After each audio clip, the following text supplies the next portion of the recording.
Hi hello and welcome to my channel my dear children. आज मैं लेके आई हूँ आपके लिए line by line explanation video of the story Indigo.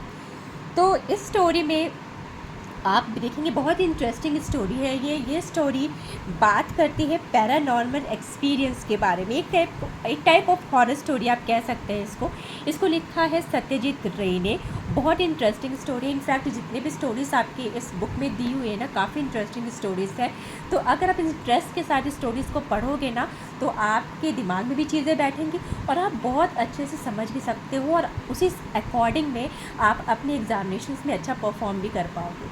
ठीक है, तो ये स्टोरी हम बात करते हैं। ये स्टोरी है अनिरुद्ध बोस के बारे में और ये एक फर्स्ट पर्सन अकाउंट है। मतलब कि जो नरेटर है वो खुद ही बता रहे हैं ये स्टोरी को।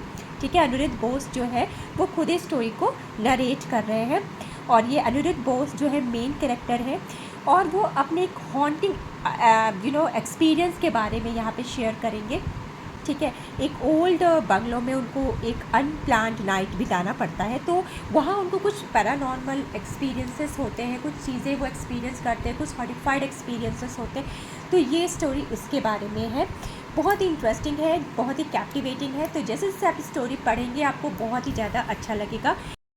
So let's begin. My name is Aniruddha Bose. I'm 29 years old and a bachelor. मेरा नाम अनिरुद्ध बोस है। मैं 29 years old हूँ, 29 साल का हूँ और मेरी शादी नहीं हुई है। For the last 8 years, 8 साल से I have been working in an advertising agency in Calcutta. मैं कैलकटा की एक एडवर्टाइजिंग एजेंसी में काम कर रहा हूँ। With the salary I get, I live in reasonable comfort in a flat in Sardar Shankar road. तो मैं कहाँ पे रहता हूँ? मैं सरदार शंकर रोड पे रहता हूँ। जितनी सैलरी मुझे मिलती है उतना मैं कंफर्टेबली अपनी लाइफ को जी पा रहा हूँ। ठीक है, तो ये सब जो इसके बारे में इंफॉर्मेशन है ना, ये आपको बाय हार्ट करने पड़ेंगे, बहुत इंपॉर्टेंट है। ठीक है, the flat has two south facing rooms and is on the ground floor. तो इनका जो फ्लैट है सरदार शंकर रोड पे, वो फ्लैट कहाँ पे है? वो ग्राउंड फ्लोर पे है और जो दो कमरे हैं इस फ्लैट में, दोनों ही साउथ फेसिंग है। ठीक है, मतलब साउथ की तरफ कमरे खुलते हैं। 2 years ago I bought an ambassador car which I drive myself. इनके पास एक एम्बेसडर कार भी है जो इन्होंने 2 साल पहले ख़रीदा और कोई ड्राइवर नहीं रखा, खुद ही ड्राइव करते हैं। I do a bit of writing in my spare time. अपने स्पेयर टाइम मतलब क्या होता है? खाली समय, या आप कह सकते हैं लेजर टाइम। तो अपने लेजर टाइम में ये थोड़ा बहुत राइटिंग करते हैं। ठीक है, लिखते हैं। 3 of my stories have been published in magazines and I have been well appreciated by my acquaintances, but I know I cannot make a living by writing alone. तो इनकी जो 3 स्टोरीज़ हैं उसको मैगजीन्स में पब्लिश भी किया गया है, लेकिन और साथ ही साथ इनके जो एक्वेंटेंसेस हैं, यानी कि इनके जो जानकार लोग हैं, जो लोग इनको जानते हैं, उन्होंने काफ़ी अप्रिशिएट भी किया है इन्हें। लेकिन सिर्फ स्टोरी लिख के ये अपनी लिविंग नहीं कर सकते। बहुत सारे लोग हैं, बहुत सारी चीज़ें जो हैं वो जानते हैं, उनमें बहुत सारे हुनर होते हैं, बट वो उसको अपना प्रोफेशन नहीं बना सकते हैं क्योंकि वो उनको ब्रेड एंड बटर अर्न करने में इनफ नहीं रहता है। ठीक है, तो इसीलिए ये राइटिंग को अपना प्रोफेशन नहीं बना सकते। सेकेंड पैराग्राफ में आते हैं, for the last few months I haven't been writing at all. Instead I have read a lot about indigo plantations in Bihar and Bengal in the 19th century. कहते हैं कि लास्ट कुछ महीनों से मैंने लिखना बंद कर दिया। इसके बजाय मैंने क्या किया है? मैंने लिखना तो बंद कर दिया है, पर इसके बजाय मैंने पढ़ा है। किसके बारे में पढ़ा है? इंडिगो प्लांटेशंस के बारे में पढ़ा है। बिहार और बंगाल के इंडिगो प्लांटेशंस के बारे में इन्होंने बहुत पढ़ा है। I am something of an authority on the subject now. इन्होंने इतना पढ़ा है कि इनके कहते हैं कि मुझे उस सब्जेक्ट पे अथॉरिटी मिल गई है। इस तरह का इन्होंने पढ़ा, इतना ज़्यादा इनको नॉलेज आ गया सब्जेक्ट के बारे में, इंडिगो प्लांटेशंस के बारे में। ये पहला एक इंस्टेंस है जहाँ पे आपको इंडिगो वर्ड जो है ना यहाँ पे सुनाई देता है। ठीक है, I am something of an authority on the subject now how the British exploited the poor peasants. ये बताते हैं कि मुझे अच्छे से पता चल गया कि कैसे ब्रिटिश जो है पुअर पीजेंट्स को एक्सप्लॉयट करते थे, फार्मर्स को एक्सप्लॉयट करते थे। How the peasants rose and revolt, कैसे पीजेंट्स जो थे वो उन्होंने रिवोल्ट किया। And how finally with the invention of synthetic indigo in Germany, the cultivation of indigo was wiped out from our country. All this I know by heart. ठीक है, इन्होंने इतना पढ़ा है कि सारी चीज़ों का इन्फॉर्मेशन इनको पता चल गया है, अच्छी तरह से जान गए कि कैसे ब्रिटिश एक्सप्लॉइट करते थे पुअर फार्मर्स को, कैसे फार्मर्स ने रिवोल्ट किया, कैसे जर्मनी में सिंथेटिक इंडिगो जो है बनाने का काम शुरू हुआ, और इस तरह से धीरे धीरे हमारे देश के इंडिगो कल्टीवेशन जो है पूरी तरह से ख़त्म हो गया। ठीक है, it is to describe the terrible experience which instilled in me this interest in indigo that I have taken up my pen today। तो आज बहुत दिनों बाद, ठीक है, ये अपना पेन लेके बैठे, कुछ लिखने के लिए बैठे, क्योंकि इतना इन्होंने पढ़ लिया इस सब्जेक्ट के बारे में, इंडिगो के बारे में, कि अब इनको इच्छा हो रही है कि इसके बारे में कुछ वो लिखे। ओके, आगे बढ़ते हैं। अब ये बोलते हैं, at this point I must tell you something about my past. तो इस समय मुझे लगता है कि मुझे अपने पास्ट के बारे में भी आप लोगों को कुछ बताना चाहिए। My father was a well known physician in Munger, a town in Bihar. So Munger एक टाउन है बिहार में, इसका प्रोनाउंसिएशन मुंगेर ही होता है। तो मुंगेर एक टाउन है बिहार में, वहाँ पे इसके फादर क्या थे, एक फिजिशियन थे, डॉक्टर थे। That is where I was born, और मुंगेर में ही इनका जन्म हुआ है। That is where I did my schooling in missionary school, वहीं पे मिशनरी स्कूल में इन्होंने पढ़ाई की। I have a brother 5 years older than me, मेरा एक भाई भी है जो मुझसे 5 साल बड़ा है। He studied medicine in England, उन्होंने इंग्लैंड जाके डॉक्टरी की पढ़ाई की। And now is attach to a hospital in the suburb of London called Golders green.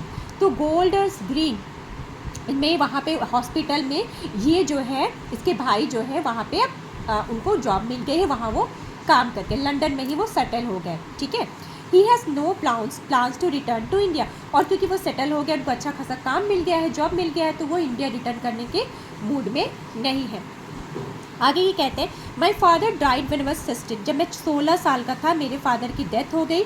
Soon after his death, my mother and I left Munger and came to Calcutta, where we stayed with my maternal uncle। तो कहते हैं कि मेरे father के death के बाद मैं और मेरी माँ, ठीक है, ये 16 साल के थे जब इसके फादर की डेथ हो जाती है, और इनके फादर की डेथ के बाद इनकी माँ और ये मुंगेर को छोड़ देते हैं और कहाँ आते हैं, कैलकाटा आते हैं, जहाँ पे ये अपने मामा के साथ रहते हैं। मैटरनल अंकल मतलब मामा के साथ रहते हैं।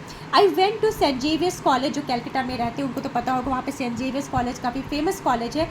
तो सेंट जेवियर्स कॉलेज वहाँ पे ये गए, पढ़ने के लिए गए Saint Xavier College, and took my bachelor's degree, वहाँ पे इन्होंने अपनी बैचलर डिग्री ली। Soon after that I got my job with the advertising agency, और बैचलर डिग्री लेने के बाद, ग्रेजुएशन करने के बाद इनको एडवर्टाइजिंग एजेंसी में जॉब मिल गई। Okay, my uncles influenced help, तो इनके अंकल का कुछ सोर्स था वहाँ पे, उसमें कुछ हेल्प मिली इनको। But I wasn't an unworthy candidate myself, ये कहते हैं इनके अंकल का कुछ सोर्स तो था उस एडवर्टाइजिंग एजेंसी में, पर ये खुद में भी कोई अनवर्थी कैंडिडेट नहीं थे, मतलब इनको ये अच्छे खासे मतलब कैंडिडेट थे जिनको जॉब मिलना चाहिए। I had been a good student, ये हमेशा से कहते हैं कि मैं हमेशा से गुड स्टूडेंट रहा हूँ। आई स्पोक इंग्लिश फ्लुएंटली, मेरी इंग्लिश बहुत फ्लुएंट है। I and most of all I had the ability to carry myself well in an interview, और ये कहते हैं कि इंटरव्यू में कैसे अपने आप को प्रेजेंट करना ये मुझे बहुत अच्छी तरह से आता है। में कॉन्फिडेंस था कि मुझे ये जॉब मिल सकती है, पर एक सोर्स होने की वजह से और एक श्योरिटी हो जाती है कि हाँ आपको जॉब ये मिलेगी। ओके, आगे बढ़ते हैं। My early years in Munger had instilled certain habits in me which I have not been able to give up. तो मुंगेर में रहते रहते इनको कुछ हैबिट्स पड़ गई थी, कुछ आदतें हो गई थी जिनको ये छोड़ नहीं पा रहे थे। गिव अप मतलब छोड़ नहीं पा रहे थे। This was an overpowering desire to go far away from the hectic life of Calcutta from time to time। तो इनका एक डिज़ायर उनमें से ये था कि कैलकाटा के हेक्टिक लाइफ से बीच बीच में छुट्टी लेके कहीं कहीं ये निकले, बाहर जाए। ठीक है, इनको उस तरह के एनवायरनमेंट में नहीं अच्छा लगता था, तो इन सोचते थे किस तरह से जब इनको समय मिले वहाँ से निकले, भागे, कहीं पे जाएँ, कुछ ऐसी जगह जहाँ वहाँ पे इनको पीस महसूस हो। ठीक है, I had done so several times ever since I bought my car, ये कहते हैं जब से मैंने अपना कार खरीदा तब से मैंने ये ऐसा बहुत बार किया। ठीक है, मतलब कैलकाटा से बिजी लाइफ से भाग के कहीं कहीं ये गए। On weekends I made trips to Diamond Harbour, Port Canning and Hasnabad along the Dum Dum road. ये सब चीज़ें आप ज़रूर मार्क कर लीजिएगा। वीकेंड्स पे ये ज़्यादातर कहाँ जाते थे, अपनी गाड़ी से कहाँ जाते थे, डायमंड हार्बर पे जाते थे, पोर्ट कैनिंग में जाते थे, एंड हसनाबाद जाते थे along the Dum Dum road. डम डम रोड आपको कैलकाटा में एक रोड का नाम है, तो इन जगहों पे वो ज़्यादातर जाया करते थे। Each time I had gone alone because to be quite honest, I didn't really have a close friend in Calcutta. जितनी बार भी ये घूमने गए हैं, इन जगहों पे गए हैं या अकेले ही गए, बिकॉज ये कहते हैं मेरा कोई भी कैलकाटा में क्लोज फ्रेंड नहीं है। That is why Pramod's letter made me so happy.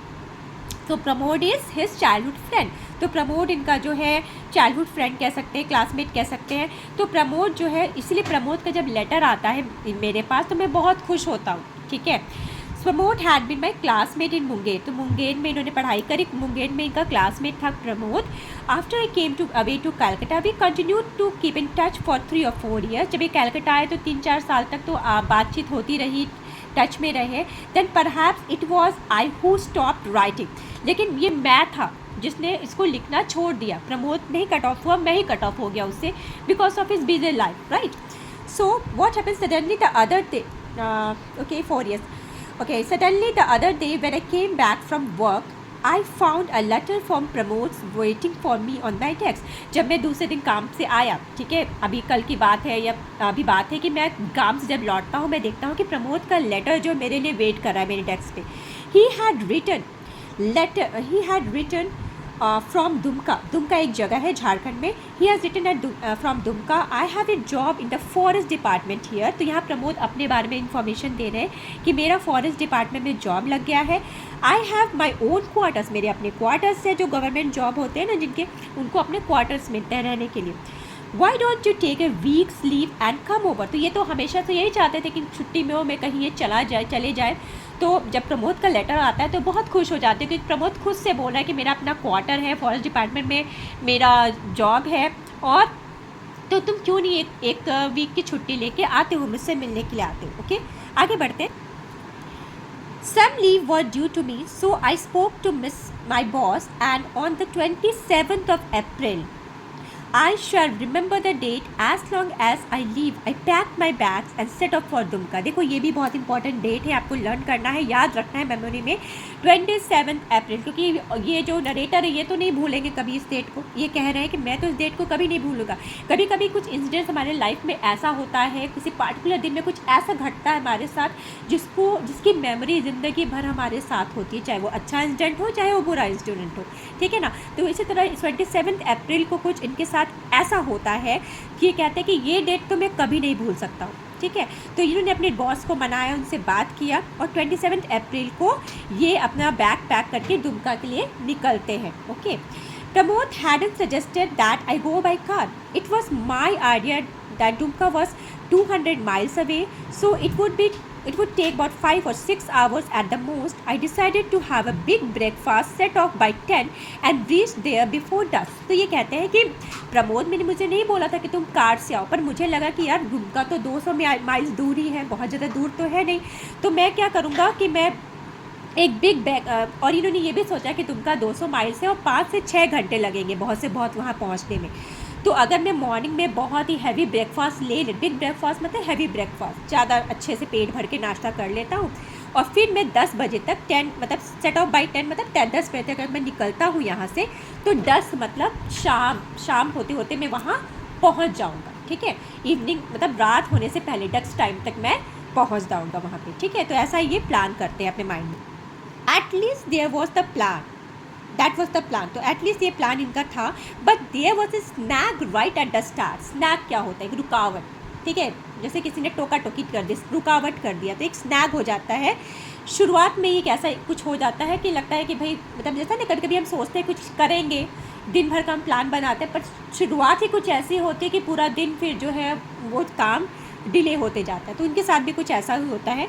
I had my meal and was about to put a paan in to my mouth. तो ये कहते हैं मैंने मील लिया और पान रखने ही वाला था माउथ में। तो ये इनकी हैबिट थी कि खाना खाने के बाद ये पान ऐसे माउथ रिफ्रेशनर आप कह लो, कुछ कह लो, पान ये लोग खाते थे। तो कहते हैं कि खाना मेरा ख़त्म हो गया था और मैं पान रखना ही वाला था माई माउथ में, when my father's old friend uncle Mohit suddenly turned up. Suddenly turn up मतलब अचानक से वो इसको विजिट करने के लिए आ जाते हैं। इसके फादर के ओल्ड फ्रेंड रहते हैं अंकल मोहित, जो इससे मिलने के लिए वहाँ पे आते हैं। He is a grave old man whom I was meeting after 10 years. So what is the meaning of grave here? Grave means serious, ठीक है, एक सीरियस टाइप ऑफ पर्सन है, ओल्ड मैन है, जिसको ये 10 साल के बाद मिल रहा था। और ये कौन थे? इसके फादर के फ्रेंड थे, ठीक है, इनका नाम था अंकल मोहित। ओके, आगे बढ़ते हैं। So there was no question of giving him a short drift, ठीक है, तो ये सवाल ही नहीं उठता था कि मैं उनको लिटिल अटेंशन दूँ, कम अटेंशन। शॉर्ट शिफ्ट मतलब क्या होता है कि मैं उनको लिटिल अटेंशन दूँ, कम टाइम उनके साथ स्पेंड करूँ, ये सवाल ही नहीं उठता। क्यों नहीं उठता? क्योंकि पहली बात तो ये इसके फादर के फ्रेंड थे, दूसरी बात ये 10 साल के बाद मिल रहे थे, तीसरी बात कि ये एक ओल्ड मैन थे, ओल्ड पर्सन थे, तो आउट ऑफ कर्टसी ये था कि ये इसको ऐसा लगे कि मुझे इनको समय देना चाहिए। Okay, I had to offer him tea and listen to him chat for over an hour. ये कहते हैं कि मुझे उनको जो है टी ऑफ़र करना पड़ा, ठीक है, और उनकी बातें भी सुनना पड़ा 1 घंटे तक। मतलब क्योंकि भाई ये कर्टसी होता है ना, कोई आपके घर में आए, वो भी बहुत दिनों के बाद आए, सो आप उनको ऐसे अनअटेंडेड नहीं आप छोड़ सकते हो, तो आप उन्हें इसने टाइम भी दिया और उनकी बातों को भी सुना, ठीक है, और करीब 1 घंटे तक इन्होंने बात किया। Okay, I so Uncle Mohit off and shoved my suitcase and bedding into the back seat of my car. Just then, my ground floor neighbor Bhola Babu walked up with his 4-year-old son Pintu in tow. Okay.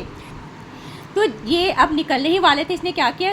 Uncle मोहित को सी of किया। और शोव्ड मतलब क्या होता है? Pushed with sudden rough movement, ठीक है, मतलब बिल्कुल जो है ना उठा के फेंक देना, एक तरह से केयरफुली नहीं रखना, क्योंकि देर ऑलरेडी हो रहा था इनको। तो अब किसी तरह से अपने सूटकेस को डाला रफली अपने पीछे कार के डिक्की में, एंड बेडिंग जो है back seat of the car, bedding को बैक सीट पे डाला, ठीक है। जस्ट देन उसी समय जो इनके जो ग्राउंड फ्लोर नेबर थे, इनके नेबर जो थे भोला बाबू, वो अपने 4 साल के बेटे पिंटू के साथ, जो कि उनके इन टो मतलब पीछे जो उनके पीछे आ रहा था पिंटू, उसके साथ वो आते। Where are you off to all by yourself? Bhola babu भी टोक देते हैं, वो कहते ये तुम अकेले कहाँ जा रहे हो, ठीक है, इस तरह तुम अकेले कहाँ जा रहे हो। When I told him he said with some concern, but that's a long way, shouldn't you have arrange a driver? तो इन्होंने बताया जल्दी में कि मैं यहाँ जा रहा हूँ, दुमका जा रहा हूँ और अकेले ही जा रहा हूँ। तो इन्होंने थोड़ा कंसर्न दिखाते हुए कहा कि तुम्हें कोई ड्राइवर को अरेंज कर लेना चाहिए था। I said I was very cautious driver myself and I had taken such care of my car that it was still as good as new, so there's nothing to worry about. तो इन्होंने कहा कि भाई मेरा गाड़ी मैं बहुत अच्छे से मैं इसका ख्याल रखता हूँ, मैं बहुत ही कॉशियसली ड्राइव करता हूँ। तो अनिरुद्ध ने कहा कि मैं बहुत कॉशियसली ड्राइव करता हूँ और मेरा कार जो है ना अभी भी नया जैसा दिखता है, क्योंकि मैं बहुत अच्छे से इसको चलाता हूँ, तो इसलिए वरी करने की कोई बात नहीं है। Bhola Babu wished me luck and went into the house. I glanced at my wristwatch before turning the ignition key. It was 10 minutes past 11. ठीक है, तो 11:10 हो चुके थे। तो जैसे भोला बाबू अपने घर पे जाते हैं, ये अपने रिस्ट वॉच पे देखता है, टाइम देखता है, इग्निशन की मतलब गाड़ी स्टार्ट करने वाली जो की होती है उसको टर्न करने से पहले तो देखता है कि 11:10 ऑलरेडी हो गए और इसका प्लान कितने बजे निकलने का था? 10 बजे ही निकलने का था, ठीक है। तो although I avoided Havra and took the Bailey Bridge Road, it took me an hour and a half to reach Chandannagar. Driving through dingy road towns, these first 30 miles were so dreary that the fun of a car journey was quite lost. तो ये कहते हैं कि हालांकि मैंने हावड़ा का जो रास्ता है उसको अवॉइड करके बेली ब्रिज रोड जो है उसको चुना, ठीक है, अपनी जर्नी के लिए। और मैं 1 से 1.5 घंटे में 1.5 आवर में चंदन नगर एक जगह है, ठीक है, जो पहला इनका मेन स्टॉपेज पड़ता है चंदन नगर। तो चंदन नगर में मैं पहुंच गया करीब 1.5 घंटे के अंदर ही। और ड्राइविंग थ्रू डिंगी टाउन्स, तो डिंगी मतलब क्या होता है? डार्क एंड डर्टी, ठीक है, डार्क और डर्टी टाउन्स में ड्राइव करना इतना ज़्यादा ड्रियरी था। ड्रियरी मतलब थका देने वाला, बोरिंग भी था, ठीक है, एक तरह से ड्रियरी बोरिंग थका देने वाला था, ठीक है।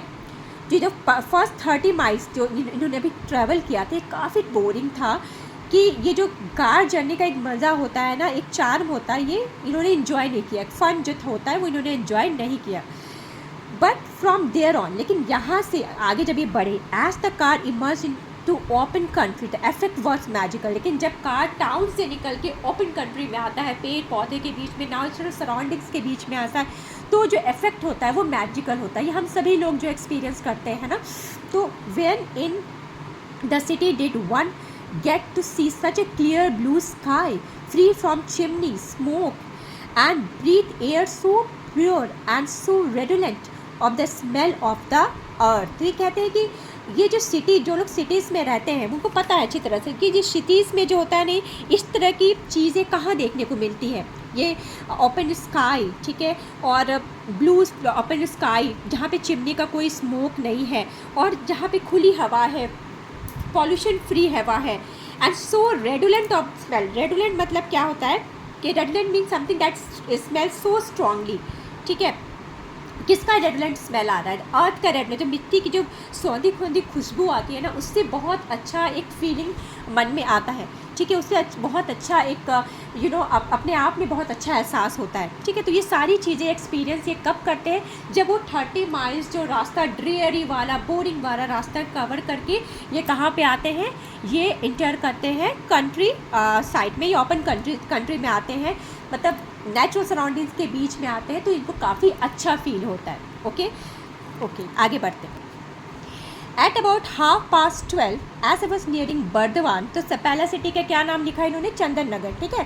तो पहला जो सिटी पड़ता है दुर्गंज के रास्ता में, जो मेन सिटी है चंदन नगर, उसके बाद बर्दवान। जैसे ये बर्दवान पहुंच रहे थे, I began to feel the consequence of having eaten so early. अभी इनको भूख लगने लगी, ठीक है। तो इन्होंने अब ये सबको ऐसा महसूस होने लगा इन्हें बहुत पहले खाई है, मतलब इनको भूख लगने लगी। Hungry, I pulled up by the station which fell on the way, went to a restaurant and had a light meal of toast, omelette and coffee। तो जो रास्ते में जो रेस्टोरेंट पड़ा वहाँ पे ये जाके इन्होंने टोस्ट, ऑमलेट और कॉफ़ी लिया। Then I resume my journey, फिर ये अपनी जर्नी को कैरी ऑन करते हैं। I still had 135 miles to go, अभी भी 135 माइल्स बचा था। बर्दवान पहुंच गए थे, बर्दवान के आगे भी 135 माइल्स उनको और आगे जाना था। 20 miles from Burdwan there was a small town called Panagarh, ठीक है। इन टाउन्स के नाम आपको याद रखने हैं, ठीक है, very important. So 20 miles from Burdwan, Burdwan से 20 मील और आगे कौन सा टाउन पड़ता है? Panagarh. So I had to leave the Grand Trunk Road and take the road to Ilam Bazar. From Ilam Bazar, the road went via Suri and Masanjor to Dumka. तो यहाँ से निकल के ये कहाँ जाएंगे? इलम बाज़ार, और इलम बाज़ार से, ठीक है, There I had to leave Grand Trunk Road and take road to Ilam Bazar. From Ilam Bazar, the road went via Suri and Masanjor to Dumka, और मसानजोर से दुमका पे ये रोड जाता है। The military camp at Panagarh had just come into view when there was a bang from the rear of my car and a flat tire। तो कहते हैं कि पानागढ़ का मिलिट्री कैंप को ये देख सकते थे, ठीक है, और तभी इनको अपने कार में एक बैंग सुनाई देता है। इनके जो टायर हो जाते हैं, फट जाते हैं, इनके टायर फट जाते हैं, तो एक फ्लैट टायर वाला सिचुएशन इनके सामने आता है। ये I got down, I had a spare tyre, इनके पास एक स्पेयर टायर था, तो ये नीचे उतरते हैं और ये उनको आता था फिक्स करना टायर, ठीक है। The thought that the other cars would go whizzing by, the occupants laughing at my predicament was not a pleasant one। तो इनको ये सोच के कि मेरा जो अगल बगल जो कार जाएंगे यहाँ पे, whizzing मतलब हाई साउंड, बजिंग साउंड बजाते हुए, ठीक है, यानी बहुत स्पीड में कार पास होते हैं ना, इस तरह के हाईवे वगैरह वाली जो जगह होती है इसमें कार काफ़ी स्पीडली जाते हैं, तो whizzing साउंड होती है। प्रेडिकामेंट मीन्स अनप्लेजेंट और डिफ़िकल्ट सिचुएशन, और इस डिफ़िकल्ट सिचुएशन को देख के वो जो ऑक्यूपेंट्स हैं वो क्या करेंगे? हंसेंगे। और ये थॉट जो था ये प्लेजेंट नहीं था इनके लिए। Nevertheless I bought out the jack from the boot and set to work. Jack निकालते हैं और काम पे लग जाते हैं। By the time I had finish putting the new tyre on, I was dripping with sweat. ये पूरा पसीने से नहा चुके थे। My watch showed 2:30। अभी ये दोबारा अपने वॉश को देखते हैं तो 2:30 बज चुके थे, 2.5 हो चुका था, 2 आवर्स बीत चुके, 2.5 आवर्स पास्ट हो चुके थे। I had turned muggy in the meantime. ये जो है पूरी तरह से मगी मतलब क्या होता है ना, पूरी तरह पसीने से भीग गए थे पूरा। The cool bridge which was blowing even an hour ago was making the bamboo tree स्वे हैड स्टॉप। जो 1 घंटे पहले तक जो ठंडी ठंडी हवा चल रही थी और जो बैम्बू के पेड़ों को हिला रही थी वो बिल्कुल अब रुक चुकी थी, मतलब अब आफ्टरनून हो गया था, 2:30 बज गए थे, अब बिल्कुल हवा चलना बंद हो गया था, बहुत ज़्यादा ह्यूमिड वातावरण हो रहा था, बहुत ज़्यादा गर्मी हो रही थी। Okay, now everything was still. As I got back into the car, I noticed a blue-black patch in the west above the treetops. तो जैसे ही कार में बैठने के लिए जाते हैं, ठीक है, जैसे ही कार में बैठते हैं ये नोटिस करते हैं कि आसमान में काले घने बादल जो है छाए हुए हैं, ठीक है, ट्री टॉप्स के ऊपर इनको दिखाई देता है ब्लू ब्लैक पैच। तो these blue black patches were clouds. Clouds was a storm brewing up. अब क्लाउड्स देख के इनको सस्पेक्शन होता है ये सस्पेक्ट करते हैं कि क्या आंधी आने वाली है, ये नॉर वेस्टर, क्या नॉर वेस्टर आने वाला है। नॉर वेस्टर विंड का नाम है। ओके, एक्चुअली जो नॉर वेस्टर है ये लोकलाइज थंडर स्टॉर्म है या रेनफॉल है जो कि ज़्यादातर समर सीजन में होता है बिहार, झारखंड, उड़ीसा के क्षेत्रों में। तो कहते हैं क्या नॉर वेस्टर आने वाला है। It was useless to speculate, और किसी चीज़ के बारे में स्पेकुलेशन करना, सोचना कि क्या होने वाला है, यूजलेस था। क्या ये कर सकते थे, आई मस्ट ड्राइव फास्टर, मुझे जल्दी चलना चाहिए, बहुत जल्दी ड्राइव करना चाहिए। I help myself to some hot tea from the flask and resume my journey. तो मैंने अपने फ्लास्क में से गर्म गर्म चाय निकाला, थोड़ा सा पिया और अपनी जर्नी को आगे बढ़ाया। But before I could cross इलम बाजार, ठीक है, देखो पानगर पास हो गया था अब, लेकिन इलम बाजार, इससे पहले कि इलम बाजार ये क्रॉस कर सकते थे, I was caught in the storm, ये स्टॉर्म में फंस जाते हैं, ठीक है। I had enjoyed such nor'westers in the past, ये कहते हैं कि जो नॉर्वेस्टर ये थंडर स्टॉर्म है ये मैंने पास में काफ़ी इन्जॉय किया है, सिटिंग इन माई रूम, अपने रूम में बैठ के, and an even recited Tagore's poem to myself to blend with the mood. और इतने अच्छा, जब आप घर के अंदर हो, बाहर अच्छी बारिश हो रही तो आपका मूड अच्छा हो जाता है ना, बाहर आप हो नहीं, घर के अंदर आप बारिश को देखते हो, नेचुरल फिनोमेना को देखते हो, आपको अच्छा लगता है, ठीक है। तो इस तरह इन्होंने कहा कि मैंने भी घर में इन्जॉय किया बैठ के अपना, और उसमें अपने टैगोर के पोएम भी रिसाइट किए। I had no idea that driving through open country such a nor'wester could strike terror to the heart, लेकिन मुझे कोई आइडिया नहीं था कि अगर आप ओपन कंट्री में इस तरह से ड्राइव कर रहे हो और नॉर्वेस्टर अगर आपको आके स्ट्राइक करता है तो कितना ज़्यादा दिल में आपके डर वो पैदा कर सकता है, इसका इनको अभी आभास हो रहा है। Claps of thunder always make me comfortable, और बीच बीच में जो थंडर जो बादल गरजने की आवाज़ हो रही थी ना, उससे ये और ज़्यादा अनकंफर्टेबल महसूस कर रहे थे। They seem to show a nasty side of nature, ये नेचर का एक नास्टी साइड दिखाई दे रहा था। A vicious assault on helpless humanity, ये कह रहे हैं कि नेचर जो है हमारी हेल्पलेस ह्यूमैनिटी को और ज़्यादा परेशान कर रही है, ठीक है। इस समय जब हेल्पलेस क्यों है, क्योंकि कुछ नहीं कर सकते, है ना, जिस सिचुएशन में, जिस थंडरस्टॉर्म में ये फंस गए हैं वहाँ से कुछ रास्ता इनको नहीं समझ में आ रहा है, एंड नेचर और भी ज़्यादा इनको जो है डरा रही है, ट्रबल दे रही है। It seemed as if the shafts of lightning were all aimed at my poor Ambassador, इनको ये डर लग रहा था, लाइटनिंग स्ट्राइक्स बीच बीच में आ रहे थे, इनको लग रहा कि कभी भी एम्बेसडर को ये अटैक कर सकता है। And one of them was sure to find its mark sooner और लेटर, ये कह रहा है कि ऐसा मुझे लग रहा था जैसे कि जो लाइटनिंग है ना वो मेरा एम्बेसडर को ही एम कर रही है, और कभी ना कभी कोई ना कोई एक स्ट्राइक लाइटनिंग जो है मेरे एम्बेसडर पे पढ़ी जाएगी, उसका मार्क जो है सही हो जाएगा, ठीक है, जो एम कर रही है वो एम उसका लग जाएगा। Okay, so in this precarious state, ये कहते हैं कि इस डेंजरस स्टेट में, प्रिकेरियस मीन्स डेंजरस, इस डेंजरस स्टेट में I pass Suri and was well on my way to Massanjore, ठीक है। तो इस तरह से डेंजर सिचुएशन में ये पास करते हैं सूरी को, और उसके बाद ये पहुंचते हैं और पहुंचने वाले होते हैं Massanjore, when there was yet another bang which no one could mistake for the thunder clap. लेकिन जैसे से पहुंचने वाले होते हैं मसानजोर, तभी एक बहुत तेज से थंडर क्लैप होता है। Realise that another of my tyres had decided to call it a day. तो एक बहुत तेज़ से ब्राम डूम की आवाज़ आती है, थंडर क्लैप जैसा आवाज़ आता है, इनको लगता है कि, और ये रियलाइज़ करते हैं कि इनका जो टायर है वो दूसरा टायर जो है वो भी चला जाता है, ठीक है, मतलब उनका दूसरा टायर भी फ्लैट हो जाता है ना। वहाँ आगे बढ़ते हैं। आई गेव अप होप, अब इनका सारा होप ख़त्म हो गया था, अभी बिल्कुल थक चुके थे। I was now pouring with, it was now pouring with rain, मतलब बहुत तेज़ से बारिश हो रही थी। माई वॉच सेट 5:30, अब इनके वॉच में जो टाइम बता रहा था वो क्या था, 5:30, 5:30 बज गए थे, ठीक है, 5:30 अब बज चुके थे।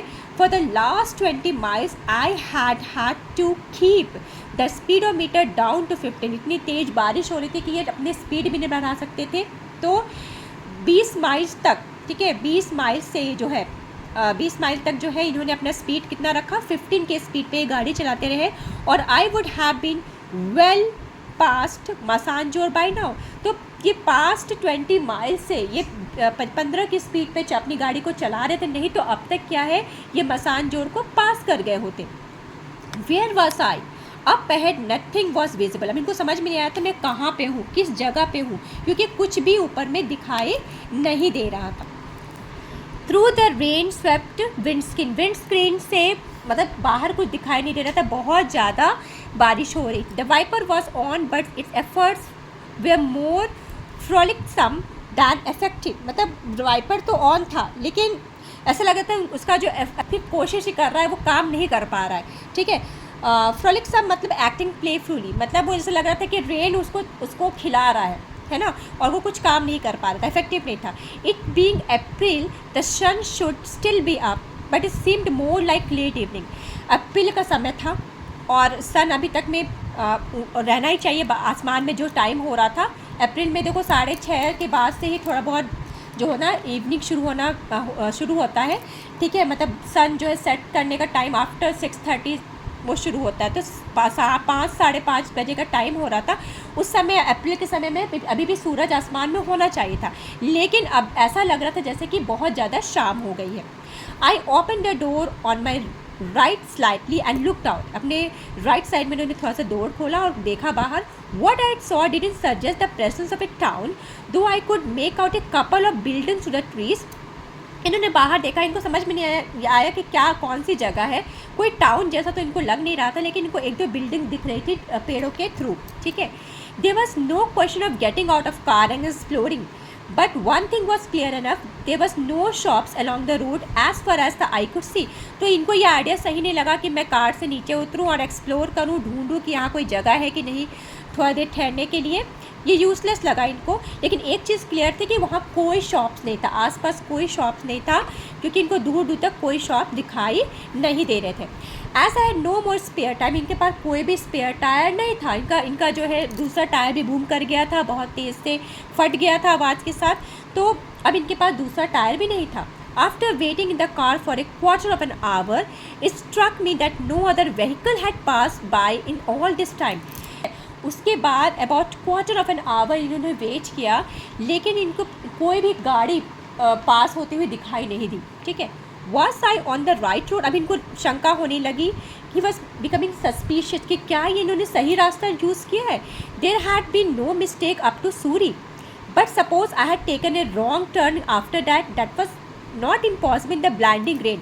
ये कहते हैं रेन इतना ब्लाइंडिंग था, इतनी तेज़ से बारिश हो रही थी, तो इनको ये था कि मैंने सूरी तक तो गलत रास्ता नहीं लिया, बट ये पॉसिबिलिटी है कि सूरी के बाद मैंने शायद गलत रास्ता ले लिया है। But even if I had made a mistake, it was not as if I had strayed into the jungles of Africa और साउथ अमेरिका। ये कहते हैं कि अगर मान लो मैंने मिस्टेक से गलत रास्ता ले भी लिया, तो पर मैं ऐसा नहीं कि मैं कोई अफ्रीका या साउथ अमेरिका के जंगल में खो गया हूँ, है ना। Wherever I was, there was no doubt that I was still in the district of Birbhum, within 50 miles of Santiniketan, and as soon as the rain stopped, my troubles would be over. I might even find a repair shop within a mile or so. तो ये कहते हैं कि मुझे इतना तो पता था कि मैं अभी भी डिस्ट्रिक्ट ऑफ बिरभूम एक जगह है, तो बिरभूम में मैं अभी हूँ, और बिरभूम कहाँ है, 50 माइल से शांतिनिकेतन से, ठीक है। तो ये कहते हैं कि जैसे ही रेन रुकेगी तो मेरे ट्रबल्स ख़त्म हो जाएंगे, कहीं ना कहीं मुझे कोई रिपेयर शॉप दिखाई दे ही देगा, 1 मील या 2 मील पे कोई रिपेयर शॉप मिल जाएगा। I pulled out a packet of Wills from my pocket and lit a cigarette. इन्हें सिगरेट निकाला और उसको लिट किया। I recall Bhola babu's warning. अब इनको भोला बाबू की वार्निंग याद आने लगी। He must have gone through the same time experience, और how could he have given me such sound advice in future. होंग होंग होंग। तो क्या होता है कि इनको भोला बाबू का वो एडवाइस याद आता है कि आपको ड्राइवर लेके जाना चाहिए। तो ये कहते हैं कि उनको कैसे मुझे इतना अच्छा एडवाइस देने का सूझा, वो ज़रूर उनको भी कभी ऐसा कुछ इस तरह का एक्सपीरियंस हुआ होगा, तभी उन्होंने मुझे इतना अच्छा एडवाइस देने की सोची। तो ये सोच ही रहते इस बारे में कि होंग होंग होंग करके इनको आवाज़ सुनाई देती है। I turn round and saw a truck standing behind. ये पीछे मुड़ते हुए देखते हैं कि इनके पीछे एक ट्रक खड़ा हुआ है। Why was it blowing it's horn, ये सोचते कि अपना हॉर्न क्यों बजा रहा है भाई ये। Was I standing right in the middle of the road, क्या मैं रोड के बीचों बीच खड़ा हूँ, क्यों ये इस तरह से रोड पे बजा रहा है horn. The rain had let up a little, I open the door and go out and found that it was no fault of the truck. तो रेन थोड़ा सा धीमा हो चुका था, ये अपना डोर ओपन करते हैं, बाहर जाते हो, देखते कि ट्रक वाले का, ये ट्रक का कोई फॉल्ट नहीं है। व्हेन माई टायर बर्स्ट, जब मेरा टायर बर्स्ट होता है, the car had swerved at an angle and now was blocking most of the road. तो ये कहते हैं कि कार जो है ना वो एक एंगल पे टर्न हो जाता है, अपने डायरेक्शन चेंज कर लेता है जब वो जब उसका जब गाड़ी जो है उसका टायर बर्स्ट होता है तब। और अब वो जो है ना एक गलत एंगल पे वो खड़ा हुआ, जिससे कि ज़्यादातर पोर्शन जो रोड का है वो ब्लॉक्ड है। तो it was no room for the truck to pass, तो ट्रक के पास होने के लिए जगह नहीं थी, इसलिए ड्राइवर जो है वो हॉर्न बजा रहा था। Take the car to one side sir, इस कार को एक साइड पे ले आइए sir. The sick driver had by now come out of the truck, the sick driver जो है वो ट्रक के बाहर आ जाते हैं। व्हाट्स द मैटर, ये आपको पूछते हैं क्या हो गया, क्या मैटर है। एक puncture, I shrugged to convey my state of helplessness. तो वो पूछता है कि क्या पंक्चर हो गया है, और ये कुछ बोलते नहीं है। श्रग्ड मतलब क्या होता है, अपने शोल्डर को रेस करके डाउट एक्सप्रेस करते हैं, ठीक है। To convey my state of helplessness होता है ना कि कंधा उचका के बताने की कोशिश करते हैं कि हाँ शायद यही हुआ है। If you could lend a hand, I said, ये कहते हैं अगर आप कुछ हेल्प कर सकते हैं तो। We could move the car to one side and let you pass, हम अगर आप मेरी थोड़ी मेरी मदद कर दे, थोड़ा हाथ लगा दे, तो मैं कार को एक साइड में कर लूँगा, फिर आप चले जा सकते हैं। The sick driver's helper came out too, उनके जो हेल्पर थे ड्राइवर के वो भी बाहर आते हैं। The three of us push the car to one side of the road, then I found out from the two man that I was indeed on the wrong road for Dumka. फिर वो दोनों लोग उसको बताते हैं कि आप जो है दुमका वाले रोड पे नहीं, आप गलत रोड पे चल रहे हैं। I had taken a wrong turning and would have to drive back 3 miles to get back on the right track. ये कहते हैं कि आपको 3 माइल पीछे जाना पड़ेगा राइट ट्रैक पे जाने के लिए। I also learn that there was no repair shop nearby, इनको ये भी पता चलता है कि अगल बगल कोई रिपेयर शॉप भी नहीं है। The truck went on its way, truck चली जाती है। As its noise faded away I the truth struck me like a hammer blow.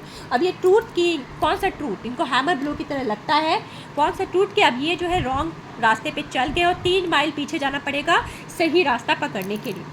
तो I had reached a dead and, अब ये डेड एंड पे आ गए जहाँ आगे कोई रास्ता नहीं है। There was no way I could reach Dumka that night, अब ये कोई रास्ता नहीं था कि वो इस रात को वो दुमका पहुँच सके। I had no idea how and where I would spend the night. सबसे बड़ी चिंता की बात थी कि इनको कुछ समझ में नहीं आ रहा था कि इस रात वो कहाँ पे रुकेंगे, किस जगह पे वो रुकेंगे। The roadside puddles were alive with the chorus of frogs. The rain had now been reduced to a light drizzle. तो देखिए यहाँ कितना सा इमेजरी इन्होंने यहाँ पे पुट किया है कि जो रोड साइड पडल्स है वहाँ पे अभी भी फ्रॉग्स के कोरस सुनाई दे रहे हैं, जो क्रोकिंग साउंड है सुनाई दे रहे हैं, और जो रेन, जो हैवी रेन हो रही थी वो लाइट ड्रिजल में बदल गई है। I got back into the car and I was about to light a second cigarette. तो ये दूसरे सिगरेट अब जलाने के में है और ये कार में बैठ जाते हैं, दूसरा सिगरेट लाइट करने वाले होते हैं। When I spotted a light to the window on my side, तभी इनको एक लाइट दिखाई देती है, एक विंडो से लाइट आती हुई इनको दिखाई देती है। I open the door again, ये फिर से डोर खोलते हैं। Through the branches of a tree I saw a rectangle of orange light. अब ट्री के ब्रांचेस से इनको दिखाई देता है एक ऑरेंज लाइट का रेक्टेंगल, ओके। अब विंडो, इनको विंडो समझ में आता है।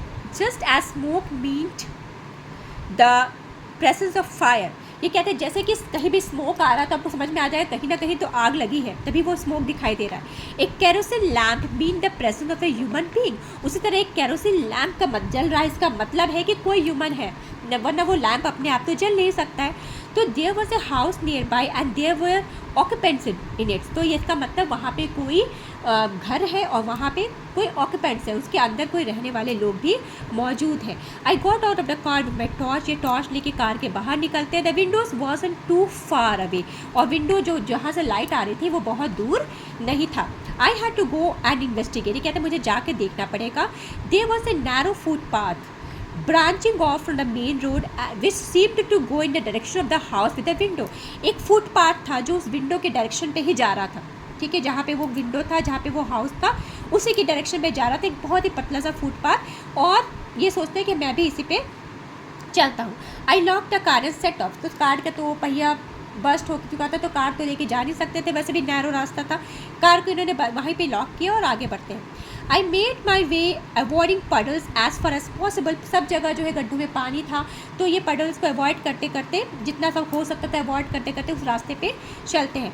As I passed a tamarind tree, the house came into view. तभी एक tamarind tree, एक इमली के पेड़ को पास करते हैं, वो हाउस इनको विजिबल हो जाता है। Well, hardly a house. It was a small cottage with a corrugated tin roof. ठीक है, तो वो देखते हैं कि एक जो होता है ना, एक स्मॉल कॉटेज होता है, कोई हाउस उसको कह नहीं सकते। कोरुगेटेड का मतलब क्या होता है, शेप इट इनटू फोल्ड्स करके जो टिन का रूफ बना हुआ है फोल्ड्स पे। ठीक है, आपने देखा होगा गांव वगैरह में इस तरह के रूफ काफ़ी ईजिली जो है वो दिख जाते हैं। Through an open door I could see A hurricane lantern and the leg of A bed. तो ये देखते हैं कि यहाँ पे जैसे एक ओपन डोर था, वहाँ से उनको एक हुरिकेन लैंटर्न दिख रहा था और एक बेड का लेग दिख रहा था। हुरिकेन लैंटर्न क्या होता है, it's a kind of oil lamp with a glass chimney to protect the flame from high winds. पहले इस तरह के हुरिकेन लैम्प जो होते थे, लैंटर्न मेनली इसको लैंटर्न कहते थे, जहाँ पे ग्लास लगा रहता था फ्लेम्स प्रोटेक्ट करने के लिए। तो इस तरह का लैंटर्न इनको दिख रहा था वहाँ पे। ठीक है, is anybody there I called out. A stocky middle-aged man with a thick mustache came out of the room and squinted at my torch. I turned the spot away from his face. तो क्या होता है कि एक middle age man आता है जिसके कि बहुत घने घने मूंछ होते हैं, वो बाहर आता है और उसकी टॉर्च की तरफ ही देखता है। स्क्विंटेड मतलब वहीं पे एम करके देखता है, जैसे उनका जो टॉर्च रहता है उसी पे एम करके देखता है। ठीक है, ये torch I turn the spot away from his face. तो जैसे ही देखते हैं कि ये उसी टॉर्च की तरफ ही देख रहा है, टॉर्च का लाइट उन पर पड़ रहा है, इसने अपने टॉर्च को उस टर्न कर लिया। ठीक है, उसके फेस से हटा लिया। Where are you from sir, the man asked. आप कहाँ से हैं sir? In a few words I describe my predicament. तो ये थोड़े ही शब्दों में अपने प्रेडिकमेंट मैंने बताया है। प्रेडिकमेंट का मतलब होता है N unpleasant and difficult situation. तो अपने डिफ़िकल्ट सिचुएशन को ये थोड़े शब्दों में ये बयान कर। Is there a place here where I can spend the night? I asked. I shall pay for it of course. ये कहते क्या यहाँ पे कोई जगह है जहाँ मैं रात गुजार सकता हूँ और मैं उसके लिए पैसा भी दूंगा। ठीक है, मैं पे करूँगा और आप इसकी चिंता मत करो, ऑफ कोर्स मैं पे करूँगा। In the dark Bangla you mean? आप कहना चाहते हो dark Bangla? Dark bungalow? I didn't see any dark bungalow. तो वो कहता है कि आपका मतलब है डार्क बंगला। तो ये कहते हैं डार्क बंगला, मुझे तो कोई डार्क बंगला दिखाई नहीं दिया। But immediately I realize my mistake. तभी इनको अपना मिस्टेक रियलाइज़ होता है। I had followed the light of the lantern and had therefore failed to look around. ये तो लालटेन के लाइट को देख के आ रहे थे, इसलिए अगल बगल इन्होंने ध्यान ही नहीं दिया। Now I turn the torch to my left and immediately a large bungalow came into view. You mean that one? तभी इन्होंने देखा अपने टॉर्च लाइट को लेफ्ट की तरफ मोड़ के, तो देखा कि बड़ा सा डार्क बंगला है। ठीक है, तो ये कहते हैं कि क्या आपका मतलब वो वाला बंगला? I asked yes sir but there is no bedding. लेकिन वहाँ कोई बेडिंग नहीं है, वहाँ कोई यहाँ पे बिछाने के लिए सामान वान नहीं है वहाँ पे। And you can't have meals there, और आप वहाँ पे कुछ खाना भी नहीं खा सकते हो। I am carrying my own bedding. देखा, अरे मेरे पास मेरा अपना बेडिंग है। I said I hope there's a bed there. वो कहता है कि मैं ये होप करता हूँ कि वहाँ कोई बेड तो होगा। येस सर एक चारपाई। फिर कहता है कि येस सर वहाँ पे एक चारपाई है। And I see there's a stove leap in your room. वो कहता है कि हाँ मैं देख सकता हूँ कि तुम्हारे रूम में एक स्टोव जो है लिट है। You must be cooking your own meal. तुम लगता है तुम अपना खाना खुद बना रहे हो। The man broke into a smile. अब वो आदमी जो है थोड़ा सा स्माइल करता है। And asked if I would care for course chapatis prepare for by him. वो कहता है क्या मैं वो चपाती, वो कोर्स मतलब रफ़ चपाती मैं वो खाना पसंद करूँगा जो बना रहा है। एंड उड़द का दाल कुक्ड बाय हिज वाइफ। और उड़द का दाल जो इसकी वाइफ बना रही है। तो मतलब ये कह रहा है कि मैं जिस तरह का खाना खाता हूँ क्या आप वो खाना पसंद करेंगे? I said it would do very nice. ये कहता हाँ बिल्कुल, ये मेरे लिए बहुत अच्छा रहेगा। I like all kind of chapatis and urad was my favourite dal. और मुझे सभी तरह की चपातियाँ पसंद है और उड़द जो है वो मेरा फेवरेट दाल है। I don't know what the bungalow must have been like in its heyday, but now it was hardly what one understood by a dark bungalow constructed in the times of the Raj. The bedroom was large and the ceilings was high. ठीक है, तो क्या था कि वो जो डाक bungalow था वो हार्डली अब डाक बंगलो था जो पहले के डाक बंगलो थे, और राज से मतलब है ब्रिटिश राज। तो ब्रिटिश राज में जो डाक बंगला हुआ रहता था अब उस तरह का कुछ नहीं है, लेकिन फिर भी बड़े बड़े सीलिंग्स है वहाँ पे, हाई सीलिंग्स है और बड़े बड़े बेडरूम्स है, बस ये एक तरह का वहाँ पे अट्रैक्शन है। द फर्नीचर कंसिस्टेड ऑफ चारपाई, फर्नीचर में वहाँ पे अब क्या बचा है, चारपाई बचा है। A table set against the wall on one side and a chair with a broken arm, एक टेबल है जो वॉल से लगा हुआ है और एक चेयर है जिसका आर्म ब्रोकन है। द चौकीदार और the caretaker had in the meantime lit lantern for me, he now put it on the table.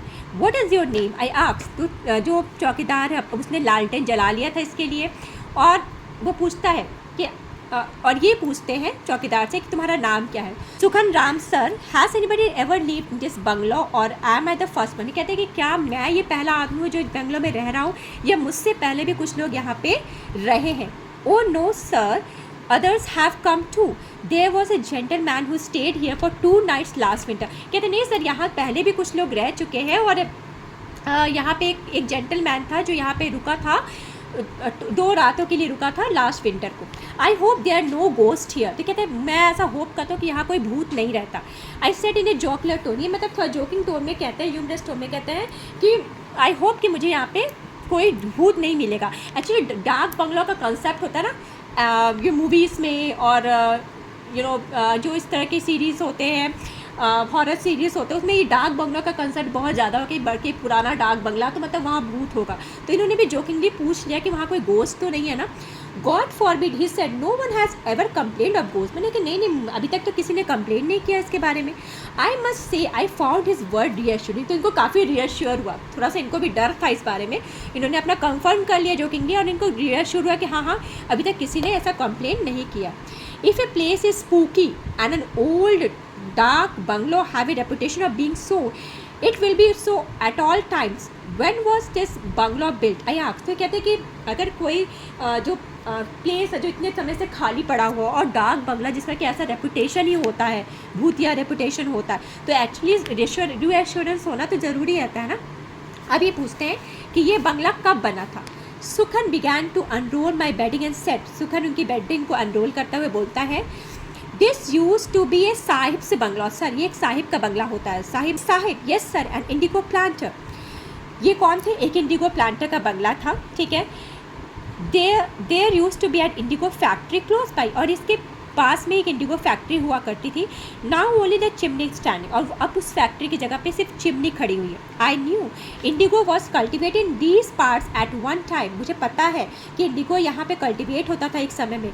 I had seen rooms of indigo factory in Munger too in my childhood. अब ये author बता रहे हैं, ये narrator बता रहे हैं कि जो इंडिगो के बारे में मुझे पता है, मैंने मुंगेर में भी बहुत से जो इंडिगो फैक्ट्रीज़ के रूम्स देखे हैं। Okay, It was 10:30 when I went to bed after dining on Sukhan's coarse chapatis and उड़द का दाल। तो सुखन के चपाती और दाल को खाने के बाद ये 10:30 पे बेड पे जाते हैं। I had sent a telegram to Pramod, और ये प्रमोद को टेलीग्राम भेजते हैं from Calcutta saying that I would arrive this afternoon। ये कैलकाटा से टेलीग्राम इन्होंने भेजा था प्रमोद को कि मैं इस आफ्टरनून में तुम्हारे पास पहुंच जाऊंगा। He would naturally wonder what had happen, और वो सोच रहा होगा कि पता नहीं क्या हो गया, ये तो दोपहर में पहुंचने वाला था।